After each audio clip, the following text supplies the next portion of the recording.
Hello दोस्तों, आपके अपने YouTube channel AK math classes में स्वागत है। मैं अखिलेश कुमार आज प्रॉफिट एंड लॉस का पार्ट 5 लेकर के आया हूं।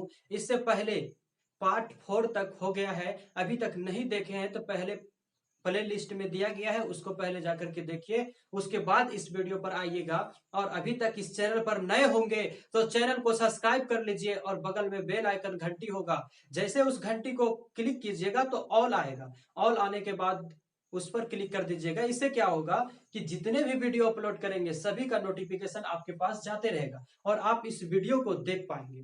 तो देखते हैं कि आज का सवाल क्या है। इससे पहले 39 नंबर तक हो गया था, आज 40 नंबर का बताएंगे। और आप लोग को बताए थे कि किस बुक से हम बता रहे हैं, तो आप लोग को फिर एक बार बता देते हैं, यही बुक से हम पढ़ा रहे हैं। उसके बाद धीरे धीरे सभी बुकों को हम पढ़ाएंगे, कवर करवाएंगे, क्योंकि नई परचेज हुआ था इसलिए इसी को पहले सोचे बता देते हैं।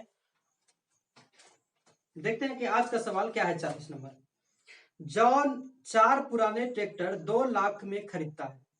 उसने इन चारों ट्रैक्टरों के रखरखाव और मरम्मत में कुल 3 लाख रुपए खर्च किए। यदि वह 4 ट्रैक्टर से एक ट्रैक्टर पहले से ही 1 लाख रुपए में बेच देता है तो 40% कुल लाभ प्राप्त करने के लिए बाकी 3 ट्रैक्टरों का औसत विक्रय मूल्य क्या होगा, इसको बताना है।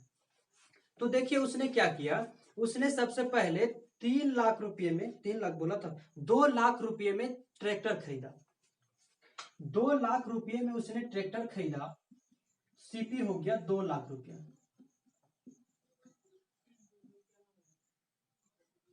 2 लाख रुपए में उसने क्या किया, ट्रैक्टर खरीदा। और उस पर मरम्मत में जो खर्च किया, मरम्मत में जो खर्च किया, कितना किया है खर्च, मरम्मत में खर्च उसने किया 3 लाख रुपया। उसने 2 लाख रुपए में 4 ट्रैक्टर को खरीद करके लाया और उस पर मरम्मत में खर्च किया 3 लाख रुपया। तो टोटल जो उसका खर्च बैठ गया, टोटल जो उसका कॉस्ट प्राइस हो जाएगा, टोटल कॉस्ट प्राइस कितना हो जाएगा देख लेते हैं। तो टोटल टोटल उसका जो सीपी हो जाएगा, कॉस्ट प्राइस हो जाएगा, वह कितना हो जाएगा। तो 2 लाख उसने खरीदा था और 3 लाख उस पर ऊपर से खर्च किया उसके मरम्मत में, ठीक कराने में। तो टोटल जो उसको खर्च पर पड़ गया 5 लाख रुपया। कोई तकलीफ है आप लोग को समझने में? 5 लाख रुपया उसको टोटल खर्च बैठ गया, टोटल 4 ट्रैक्टर पर। अब बोल रहा है कि इस पर उसने 40% का लाभ अर्जित किया। इस 5 लाख का जो ट्रैक्टर खरीदा था, इस पर उसने 40% का लाभ अर्जित किया। 40% का लाभ अर्जित किया, इसका मतलब इसने बेचा कितना लाख में, जो 40% का लाभ अर्जित किया। तो 40% का अर्थ होता है, आप लोग को बताए हैं, 40% का लाभ अर्जित किया, इसका मतलब 140 होगा, बटे में कितना होगा 100। कोई भी परसेंट, कोई भी लाभ जो होता है 100% से ज्यादा, और कोई भी हानि होता है तो 100% से कम होता है। तो 40% का लाभ अर्जित किया, इसका मतलब इसने 140 में उस वस्तु को बेचा होगा, जिसके कारण से उसे 40% का क्या हुआ, लाभ हुआ। तो 140% में बेचा, परसेंट हंसकाए तो 100। तो अब देखते हैं कि इसने बेचा कितना में। इसका तो खरीद टोटल पड़ गया था 5 लाख रुपया, तो इसने टोटल को बेचा, चारों ट्रैक्टर को इसने बेचा कितना में, इसको पता करते हैं। तो टोटल इसका जो एसपी हो जाएगा 5 गुना, क्या करेंगे, सीपी से एसपी में आ रहे हैं, कॉस्ट प्राइस से सेलिंग प्राइस में जा रहा है, क्रय मूल्य से विक्रय मूल्य में जा रहे हैं, तो सीधा गुना करेंगे 140 बटा 100। इसको कटा देते हैं, 2 जीरो से 2 जीरो खत्म, 2 से कटाए 7, 2 से कटाए 5, 5 से 5 कैंसिल, हो गया 7 लाख रुपया। इसने क्या किया था, 7 लाख रुपए में बेचा था, तब जाकर के इसे 40% का क्या हुआ था, 40% का लाभ अर्जित किया था। अब बोल रहा है इसने क्या, देखते हैं क्या इसने बोला फिर। 3 ट्रैक्टरों का औसत विक्रय मूल्य बताइए। 3 ट्रैक्टरों का औसत विक्रय मूल्य बताइए। तो 3 ट्रैक्टरों का औसत विक्रय मूल्य क्या होगा, इसको बताना है। और बोल रहा है इससे पहले एक ट्रैक्टर इसने बेच दिया, एक ट्रैक्टर बेच दिया 1 लाख रुपये में, तो एक ट्रैक्टर को उसने बेच दिया 1 लाख रुपये में, तो अब जो बचा होगा 3 ट्रैक्टर बचा होगा। 3 ट्रैक्टर जो बचा होगा कितने रुपये का बचा होगा? 6 लाख रुपये का। एक ट्रैक्टर इसने पहले ही बेच दिया, तो बचा अब कितना? 6 लाख रुपया बचा। 6 लाख रुपया बचा। और कितने ट्रैक्टर? 3 ट्रैक्टर। 3 ट्रैक्टर का जो मूल्य हो गया 6 लाख रुपया। तो बोल रहा है तीनों ट्रैक्टर का औसत मूल्य, औसत बताइए। तो 3 ट्रैक्टर का औसत हमको बताना है, तो औसत बराबर होता है कुल योग बटा कुल संख्या। तो कुल योग जो बचा है कितना? 6 लाख। और कुल संख्या कितना है? 3 है। इसको कटा देते हैं तो कितना हो जाएगा? 2 लाख रुपया। 2 लाख रुपया 3 ट्रैक्टरों का जो औसत विक्रय मूल्य हो जाएगा 2 लाख रुपया। मतलब हर ट्रैक्टर का जो औसत मूल्य होगा कितना? 2-2 लाख रुपया होगा उसका विक्रय मूल्य। बस यही हो गया। चलते हैं अगले क्वेश्चन की ओर। अगर आप लोग को समझ में आता है तो नीचे में देखिएगा कमेंट बॉक्स होगा, उसमें कमेंट करके बताइए कि आप लोग को ये वीडियो कैसा लग रहा है।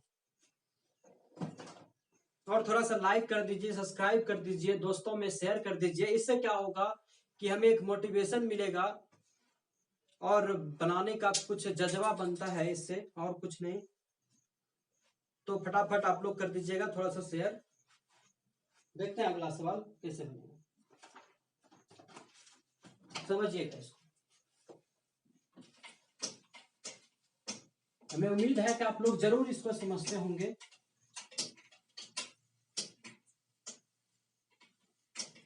देखते हैं अगला क्या है। एक व्यक्ति 3 लाख रुपए में जमीन खरीदता है। वह इसका 25% हिस्सा 25% हानि पर और 40% हिस्सा 25% लाभ पर बेचता है। कुल 15% लाभ अर्जित करने के लिए उसे बाकी बचे भूखंड को कितने रुपया में बेचना होगा? तो समझिएगा इसको कैसे बनाएंगे। 3 लाख रुपये में 3 लाख रुपये में उसने क्या किया? एक जमीन को खरीदा।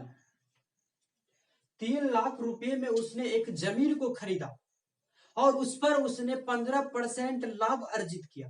तो 15% लाभ अर्जित किया, इसका मतलब उसने बेचा कितना में? इसको पता करते हैं। तो 15% लाभ का मतलब क्या हुआ? 115/100। तो देख लेते हैं कि इसने इसको टोटल को बेचा कितना में। तो एसपी बराबर 3 लाख गुना कितना से कर देंगे? 115/100। 2 जीरो से कैंसिल, इसको गुना कर देंगे तो हो जाएगा 3,45,000। इसने क्या किया? 3,45,000 में ये जो 3 लाख का जो जमीन था 3,45,000 में बेच दिया, जिसके कारण से उसे 15% का लाभ हुआ था। 15% का लाभ हुआ था। अब देखते हैं आगे क्या कर रहा है। पहली कंडीशन बोल रहा है कि इसने 25% हिस्सा जब बेचा, 25% जब हिस्सा बेचा तो उसे 25% हानि हुआ। और दूसरी कंडीशन में जब 40% हिस्सा बेचा तो उसे 25% का लाभ हुआ। तो बोल रहा है कि शेष जो भूखंड बचा उसका विक्रय मूल्य बताइए क्या होगा। तो समझिए इसको। पहली कंडीशन में इसने 3 लाख का जमीन था, 3 लाख का जमीन था, जिसमें से इसने क्या किया? 25% हिस्सा बेच दिया। तो 25% हिस्सा बेचा, इसका मतलब कितना का जमीन बेचा? 2 जीरो से 2 जीरो खत्म, 25 दिया 75। 75,000 रुपये का इसने क्या किया? जमीन बेचा। बेचने के बाद उसे पता चला कि 25% हानि हो गया, लॉस लग गया। इसका मतलब इस जो 25,000 का जमीन था, 75,000 का जो जमीन था, यह 75,000 का जो जमीन का टुकड़ा था, इसने कितना में बेच दिया? जब इसे कितना में बेच दिया, जो कि इसे 25% का क्या हो गया? लॉस लग गया, हानि लग गया। तो सबसे पहले इसका एसपी निकाल लेते हैं कि इसका एसपी क्या होगा, तो 75,000 गुना कर देंगे, 75,000 गुना कर देंगे कितना से, 25% का हानि हुआ है, इसका मतलब 75 में बेच दिया होगा। 2 जीरो से 2 जीरो खत्म, तो यहां से हो जाएगा 75 गुना 750 गुना 75, इसको गुना कर देंगे तो 56,250 रुपया हो जाएगा। इसने क्या किया, 56,250 रुपया में ही बेच दिया।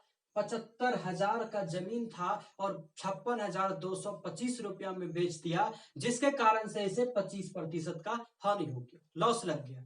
अब देखते हैं आगे क्या बोल रहा है। दूसरा कंडीशन में बोल रहा है कि यह जो 3 लाख का जमीन था, इसका 40% हिस्सा इसने बेचा, बेचने के बाद उसे 25% लाभ हुआ, तो 40% हिस्सा बेचा, इसका मतलब कितना रुपया का जमीन बेचा, 2 जीरो से 2 जीरो खत्म, इसको गुना कर देंगे 1,20,000।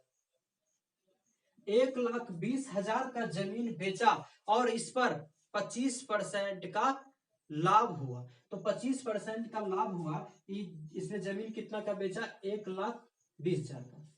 तो इसका सेलिंग प्राइस निकाल लेते हैं कि 1,20,000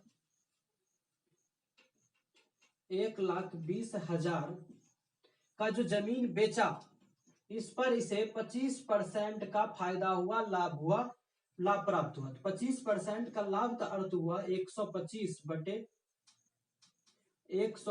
बटे कितना लिखेंगे, 100। 2 जीरो से 2 जीरो खत्म और 125 गुना 12 करेंगे तो 1,50,000। इसका मतलब इसने जमीन बेच दिया, 1,20,000 का जमीन था और इसने बेचा 1,50,000, तब जाकर के इसे 25% का फायदा हुआ था। तो बोल रहा है कि अब जो शेष भूखंड बचा हुआ है, उनका विक्रय मूल्य बताइए क्या होगा।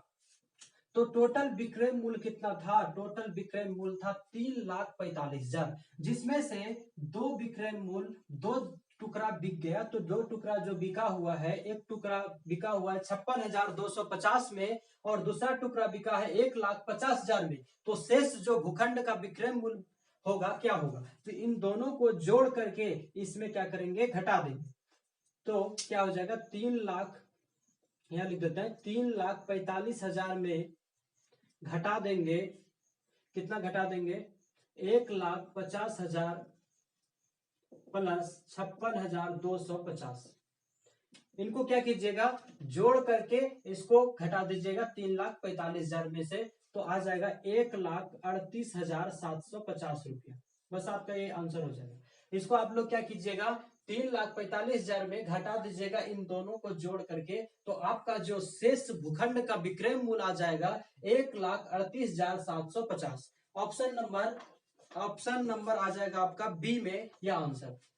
और इसका ऑप्शन जो दिखेगा अगले क्वेश्चन में इसका ऑप्शन दिखेगा। देखते हैं अगला सवाल क्या है। हमें उम्मीद है कि आप लोग को जरूर समझ में आया होगा। अगर समझ में आता है तो जरूर लाइक कीजिए, सब्सक्राइब कीजिए।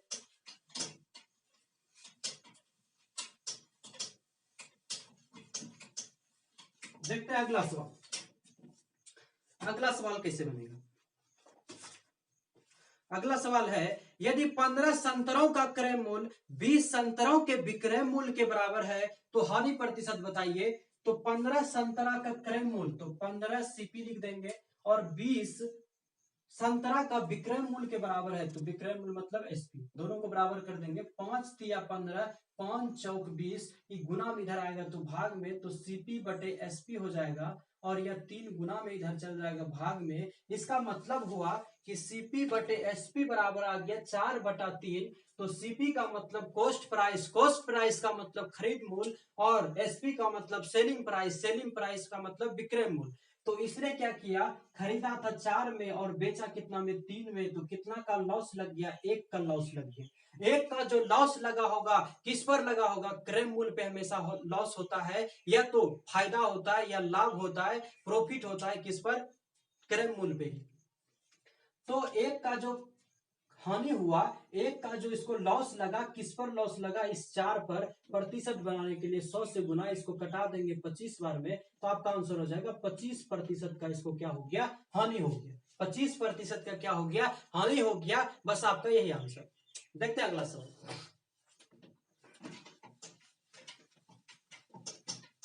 अगला सवाल है 16.5% लाभ समेत एक वस्तु का विक्रय मूल्य 466 रुपया था। यदि उस वस्तु को 330 में बेच दिया गया होता तो कितने प्रतिशत नुकसान होता। देखते हैं इसको कैसे बनाएंगे।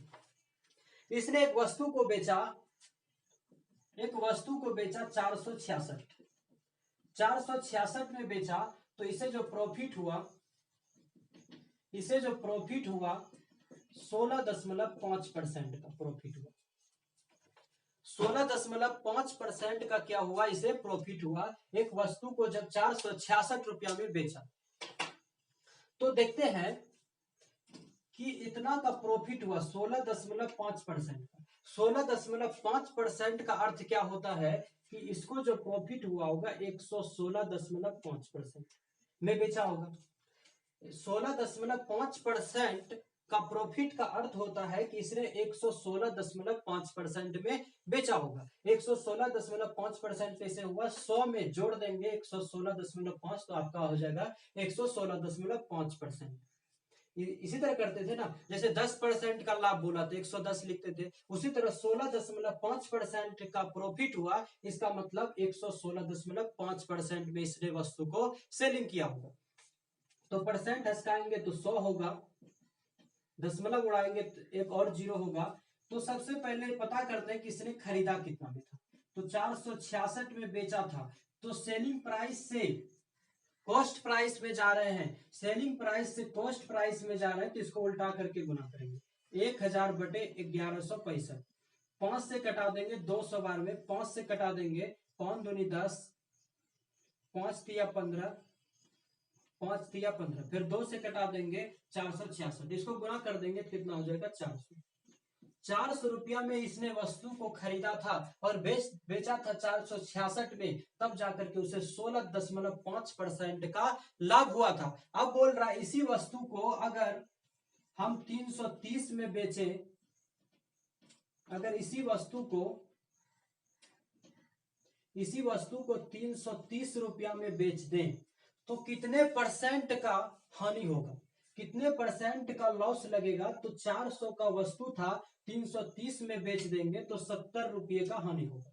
किस पर हानि होगा, हमेशा क्रय मूल्य पर होता है। क्रय मूल्य कितना है 400, गुना करेंगे प्रतिशत बनाने के लिए 100 से, 2 जीरो से 2 जीरो खत्म, 2 से 2 बार में, 2 से 35 बार में, तो आपका आ जाएगा 35/2। 35/2 को क्या लिखेंगे,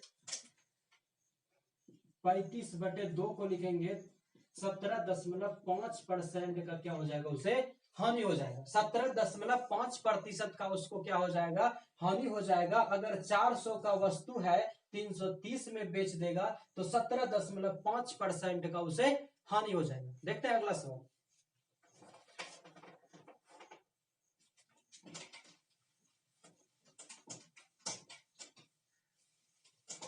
अगला सवाल क्या है, इसको देखते हैं।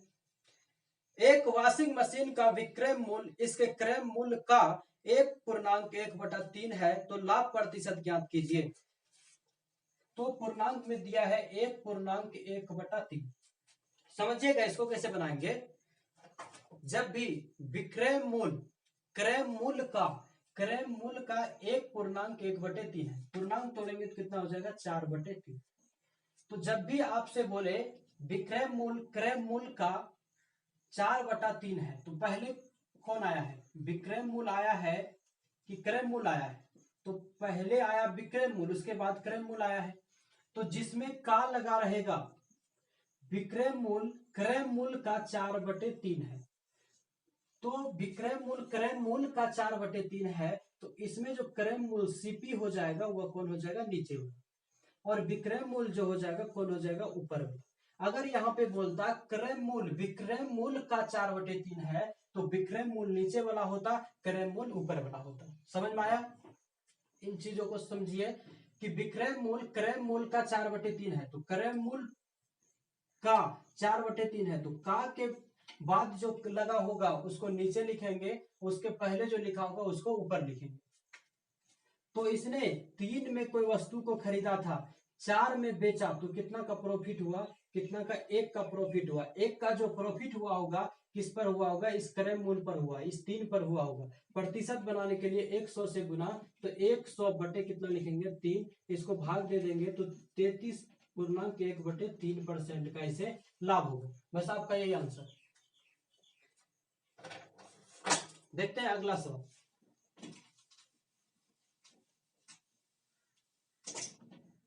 अगला सवाल है, दो वस्तुओं का क्रय मूल्य 200 रुपया और 600 रुपया है। एक दुकानदार दोनों को बेचकर 300 रुपये का लाभ अर्जित करता है। यदि दुकानदार ने पहली वस्तु को 30% लाभ पर बेचता है तो वह दूसरी वस्तु को किस लाभ पर बेचता है।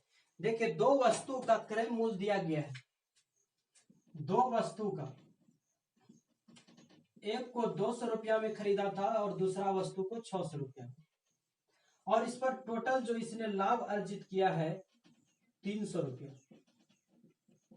और इसने बोला कि पहली वस्तु पर इसने 30% का लाभ अर्जित किया। तो पहली वस्तु पर 30% का लाभ अर्जित किया, तो पहली वस्तु को इसने बेचा कितना में होगा, तो 200 का 30% निकालेंगे तो कितना हो जाएगा, 2 जीरो से 2 जीरो खत्म, कितना हो जाएगा 60। इसका मतलब 60 रुपया का लाभ हुआ, तो 260 में इस वस्तु को इसने बेचा होगा। 200 का 30% निकाले तो 60 हुआ, तो इसने इस वस्तु को 260 रुपया में बेचा होगा, जिसके कारण इसे 60 रुपया जो एक्स्ट्रा हुआ है, लाभ हुआ है। इसके कारण अगर 200 का वस्तु था और 30% लाभ पर बेचा, इसका मतलब इसने वस्तु को 260 में बेचा, तो इसे 60 रुपये का क्या हुआ, लाभ हुआ। तो टोटल इसको लाभ हो रहा था कितना, 300 रुपये का। टोटल लाभ 300 रुपया का हो रहा था और पहली वस्तु पर उसे 60 रुपया लाभ हुआ। 60 रुपया लाभ हुआ, तो इस वस्तु पर इसे कितना लाभ होगा, 240 रुपया। इस वस्तु पर इसे कितना होगा, 240 रुपया। तो 240 रुपया जो लाभ होगा, 240 का जो लाभ होगा किस पर, इस क्रय मूल्य पर 600 पर, और प्रतिशत बनाने के लिए 100 से गुना करेंगे, 2 जीरो से 2 जीरो खत्म, 6 से कटा देंगे 40 पर, तो कितना हो जाएगा 40% का लाभ होगा दूसरी वस्तु पर। बस आपका यही आंसर हो गया, 40% का लाभ होगा दूसरी वस्तु पर, 40% का लाभ होगा। देखते हैं अगला सवाल।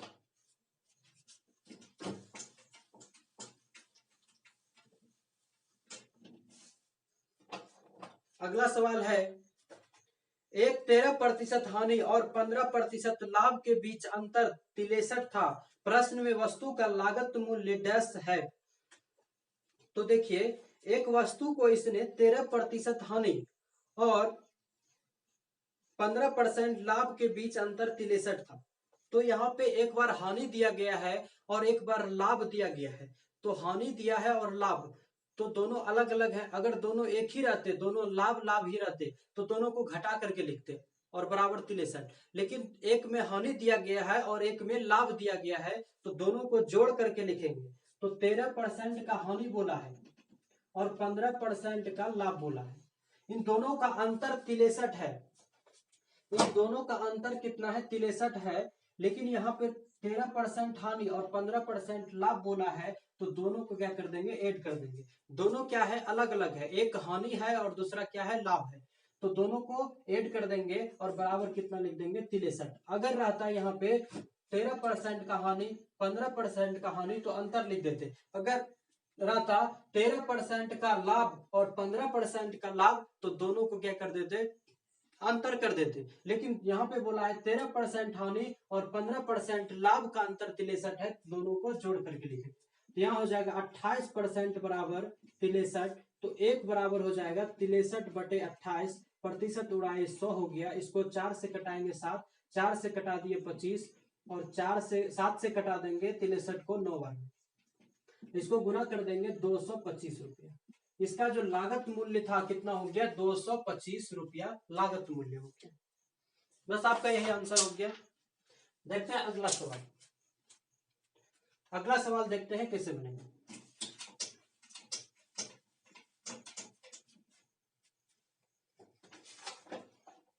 अगला सवाल है, एक आदमी 1 रुपये में 5 पेन खरीदता है और 1 रुपये के 4 बेचता है उसका लाभ प्रतिशत बताइए।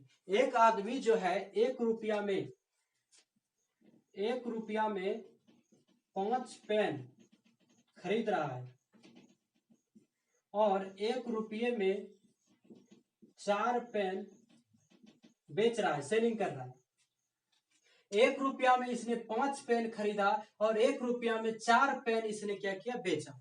तो बताइए, अगर 5 पेन हम खरीदे हैं तो 5 पेन आपको बेचना भी पड़ेगा। अगर 5 पेन आप खरीदे हैं तो 5 पेन आपको बेचना भी पड़ेगा। तो दोनों क्या होना चाहिए, इक्वल होना चाहिए, बराबर होना चाहिए। तो 4 से इसमें गुना करेंगे और इसमें कितना से गुना कर देंगे, 5 से। तो 4 गुना 1 करेंगे तो 4 रुपया हो जाएगा और 5 चौक कितना हो जाएगा, 20। मतलब हुआ 4 रुपया में इसने 20 पेन खरीदा और इसको गुना करेंगे तो 5 रुपया बराबर हो जाएगा 5 चौक 20। इसने क्या किया, 4 रुपया में 20 पेन खरीदा और 5 रुपया में 20 पेन बेचा। इसका मतलब कितना का प्रॉफिट हुआ, 1 का प्रॉफिट हुआ। 1 का प्रॉफिट किस पर हुआ, इस 4 पर हुआ होगा और गुना 100 से कर देंगे, कटा देंगे तो कितना हो जाएगा, 25। बस आपका आंसर हो गया 25% का लाभ हो गया। 25% का क्या हो गया, लाभ हो गया। देखते हैं अगला सवाल। एक और सवाल बनाते हैं। अगला सवाल है, 16,870 में एक मेज बेचकर एक दुकानदार को 1080 रुपये की हानि होती है, तो उसकी हानि का प्रतिशत 1 दशमलव तक पूर्णांकित कितना होगा। तो 16,870 में एक मेज बेचता है, सेलिंग प्राइस कितना है, 16,870 रुपये।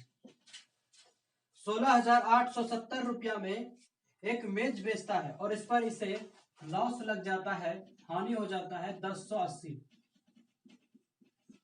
तो इसने इसको खरीदा कितना में होगा, इसका कॉस्ट प्राइस क्या होगा। सीपी निकालते हैं कि इसका सीपी क्या होगा। 16,870 में वस्तु को बेचा तो 1080 का हानि हुआ। अगर 1080 इसमें ऐड कर देंगे तो क्या हो जाएगा, इसका कॉस्ट प्राइस निकल जाएगा, क्रय मूल्य। तो इसको ऐड करते हैं, 0 हो जाएगा, 8 7 15, 0 और 8 कितना होगा, 8 और 6 और 1 कितना, 7 हो जाएगा। 17,850 रुपया का वस्तु था और इसने बेचा था 16,870 रुपया में। तब जाकर के इसे 1080 रुपये का लॉस लग गया था, हानि हो गया था। तो 10 इसको बोल रहा है प्रतिशत में बताइए। तो 1080 रुपये का जो लॉस लगा था किस पर लगा होगा, 1080 रुपया का जो लॉस लगा होगा इस क्रय मूल्य पर लगा होगा। कॉस्ट प्राइस आपका क्या है, 17,950। प्रतिशत बनाने के लिए 100 से गुना करेंगे। 1 0 से 1 0 खत्म हो जाएगा, 5 से कटा दीजिए, 5 से कटाएंगे 20 बार में और 5 से कटाएंगे 5 तिया 15, 2 29 हुआ, 5 25, फिर 4 बचा, 5 9 45। तो इसको 108 गुना 20 अब बटे 359, इसको गुना करके भाग दे दीजिएगा, आपका आंसर आ जाएगा 6.01%। तो आपका ऑप्शन में दिया होगा 6.0%, तो यही आंसर हो जाएगा 6.01% आएगा, भाग दीजिएगा तो 6.0% आपका ऑप्शन नंबर डी में दिया होगा, तो ये आपका आंसर हो जाएगा। इस तरह से आप भाग दे करके देख लीजिएगा, गुना करके आपका आंसर पूछ जाएगा। ठीक है, चलते हैं, कल लेकर के आते हैं आप लोग के बीच, फिर इसी तरह का पार्ट 6 वीडियो लेकर के आएंगे कल। अभी तक